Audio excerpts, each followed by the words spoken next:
ఈనాడు ఉపన్యాసాలు ఇస్తున్న బీఆర్ఎస్ నాయకుడు కల్వకుంట్ల చంద్రశేఖర్ రావుకి రాజకీయ భిక్ష పెట్టింది ఎవరు? అన్న లేకుంటేనే మీరు నాయకులు అయ్యిండ్రా?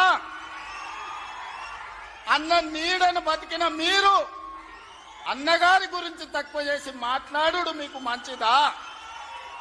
వారే కాదు, వారి పేరు పెట్టుకున్న వాళ్ళు కూడా ఈరోజు నాయకులుగా చలామణి అవుతున్నారు. ఆయన ప్రోత్సాహం ఇచ్చి, ఆయన భుజము తట్టి, ఆయన ఒక అవకాశం ఇచ్చిన ఓ తుమ్మల, ఓ మండల, ఓ మండవ, ఓ జానా, ఓ మాధవరెడ్డి, ఓ దేవేందర్ గౌడ్, ఓ కడియం సియరి, ఓ మోత్కుపల్లి నరసింహులే కాదు, తెలంగాణలో నాయకత్వాన్ని వహిస్తున్న కల్వకుంట్ల చంద్రశేఖరరావును కూడా ఎన్టీ రామారావు గారికి గుర్తించే రాజకీయ అవకాశాలు కల్పించిన సంగతి ఎవరు మరవద్దు. ఇది చరిత్ర.